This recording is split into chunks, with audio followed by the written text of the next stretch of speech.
ಸ್ನೇಹಿತರೆ, ಮಹಿಳಾ premier league 2026 cricket ಅಭಿಮಾನಿಗಳು ಕಾಯುತ್ತಿದ್ದ ಈ ಮಹಾ ಟೂರ್ನಮೆಂಟ್ ಆರಂಭವಾದ ಮೊದಲ ದಿನವೇ ಕ್ರೀಡಾಂಗಣದಲ್ಲಿ ಅಕ್ಷರಶಃ ಸ್ಫೋಟವಾಗಿತ್ತು. ಡಿ.ವೈ. ಪಾಟೀಲ್ ಸ್ಟೇಡಿಯಂನಲ್ಲಿ ನಡೆದ ಮುಂಬೈ ಇಂಡಿಯನ್ಸ್ ಮತ್ತು ರಾಯಲ್ ಚಾಲೆಂಜರ್ಸ್ ಬೆಂಗಳೂರು ನಡುವಿನ ಈ ಪಂದ್ಯ ಕೊನೆಯ ಕ್ಷಣದವರೆಗೂ ಯಾರೂ ಊಹಿಸದ ತಿರುವುಗಳನ್ನು ತೋರಿಸಿತು. ಟಾಸ್ ಗೆದ್ದ ಆರ್ಸಿಬಿ ಮುಂಬೈ ತಂಡವನ್ನು ಮೊದಲು ಬ್ಯಾಟಿಂಗ್ಗೆ ಆಹ್ವಾನಿಸಿತು. ಇನ್ನು ಆರಂಭದಲ್ಲಿ ಮುಂಬೈ ಬ್ಯಾಟರ್ಗಳು ಸ್ಥಿರವಾಗಿ ಆಡಿದರೂ ಆರ್ಸಿಬಿಯ ಶಿಸ್ತುಬದ್ಧ ಬೌಲಿಂಗ್ ಎದುರು ದೊಡ್ಡ ಸ್ಕೋರ್ ಕಟ್ಟಲು ಸಾಧ್ಯವಾಗಲಿಲ್ಲ. ಮಧ್ಯಮ ಓವರ್ಗಳಲ್ಲಿ ವಿಕೆಟ್ಗಳು ಒಂದರ ನಂತರ ಒಂದು ಬೀಳುತ್ತಾ ಹೋಗಿದವು ಮತ್ತು ಕೊನೆಗೆ ಮುಂಬೈ ತಂಡ 155 ರನ್ಗಳಿಗೆ ಸೀಮಿತವಾಯಿತು. ಸ್ನೇಹಿತರೆ, ಈ ಸ್ಕೋರ್ನ ಹಿಂದೆ ಪ್ರಮುಖ ಕಾರಣವಾಗಿ ನಿಂತವರು ಆರ್ಸಿಬಿಯ ಆಲ್ರೌಂಡರ್ ಡಿಕ್ಲರ್ಕ್. ತಮ್ಮ ಬೌಲಿಂಗ್ ಮೂಲಕ ಮುಂಬೈನ 4 ಪ್ರಮುಖ ಬ್ಯಾಟರ್ಗಳನ್ನು ಪೆವಿಲಿಯನ್ಗೆ ಕಳುಹಿಸಿದ ಅವರು ಪಂದ್ಯದ ದಿಕ್ಕನ್ನೇ ಮೊದಲ ಅರ್ಧದಲ್ಲೇ ಬದಲಾಯಿಸಿದ್ದರು.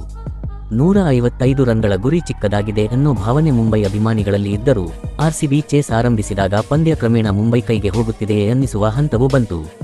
ಆರಂಭದ ಕೆಲವು ವಿಕೆಟ್ಗಳ ನಂತರ ಒತ್ತಡ ಹೆಚ್ಚಾಯಿತು, ರನ್ ರೇಟ್ ಏರಿತು ಮತ್ತು ಕೊನೆಯ ಓವರ್ಗೆ ಬರೋಷ್ಟರಲ್ಲಿ ಆರ್ಸಿಬಿಗೆ ಬೇಕಾಗಿದ್ದವು 18 ರನ್. ಇಲ್ಲಿ ಪಂದ್ಯ ಉಸಿರುಗಟ್ಟುವ ಮಟ್ಟಕ್ಕೆ ತಲುಪಿತು. ಸ್ಟೇಡಿಯಂನಲ್ಲಿ ನಿಶ್ಶಬ್ದ ಆವರಿಸಿತು. ಎಲ್ಲರ ಕಣ್ಣು ಒಂದೇ ಆಟಗಾರ್ತಿಯ ಮೇಲೆ ನೆಟ್ಟಿತು, ಡಿಕ್ಲರ್ಕ್. ಒತ್ತಡ ಯಾವ ಮಟ್ಟದಲ್ಲಿತ್ತು ಅಂದ್ರೆ ಒಂದು ತಪ್ಪು ಕೂಡ ಪಂದ್ಯ ಮುಗಿಸಿಬಿಡುವ ಸ್ಥಿತಿ. ಆದರೆ ಡಿಕ್ಲರ್ಕ್ಗೆ ಒತ್ತಡ ಅನ್ನೋದೇ ಇರಲಿಲ್ಲ. ಮೊದಲ ಬಾಲ್ ಬೌಂಡರಿಯಾಗಿ ಹೋದಾಗಲೇ ಮುಂಬೈ ಬೌಲರ್ಗಳ ಆತ್ಮವಿಶ್ವಾಸ ಕುಸಿಯತೊಡಗಿತು.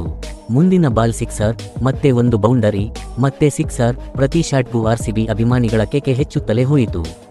ಕೊನೆಯ ಬಾಲ್ಗೆ ಬಂದು ನಿಂತಾಗ ಆರ್ಸಿಬಿಗೆ ಬೇಕಿತ್ತು ಕೇವಲ 2 ರನ್. ಡಿಕ್ಲರ್ಕ್ ಶಾಂತವಾಗಿ ಸ್ಟ್ರೈಕ್ ತೆಗೆದುಕೊಂಡು ಬಾಲ್ ಬರುವ ಕ್ಷಣದಲ್ಲಿ ಪೂರ್ತಿ ನಿಯಂತ್ರಣದೊಂದಿಗೆ ಶಾಟ್ ಹೊಡೆದು ಬೌಂಡರಿ ದಾಟಿಸಿದರು. ಅದೇ ಕ್ಷಣದಲ್ಲಿ ಆರ್ಸಿಬಿ ಗೆಲುವಿನ ಸಂಭ್ರಮ ಡಿ.ವೈ. ಪಾಟೀಲ್ ಸ್ಟೇಡಿಯಂನಲ್ಲಿ ಶಬ್ದದ ಅಲೆ ಎಬ್ಬಿಸಿತು.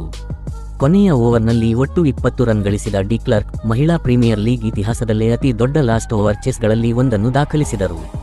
ಈ ಪ್ರದರ್ಶನ ಕೇವಲ ಒಂದು ಗೆಲುವಲ್ಲ, ಒಂದು ಇತಿಹಾಸ.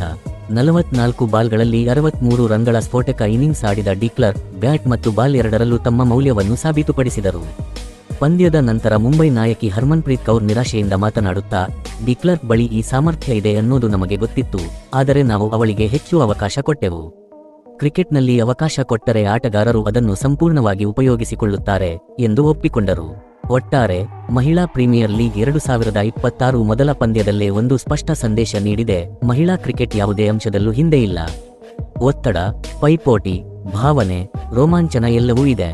ಮತ್ತು ಈ ಪಂದ್ಯ ನಮಗೆ ಒಂದೇ ಪಾಠ ಕಲಿಸಿದೆ: ಕ್ರಿಕೆಟ್ ಎಂದಿಗೂ ಕೊನೆಯ ಬಾಲ್ ತನಕ ಮುಗಿದಿಲ್ಲ.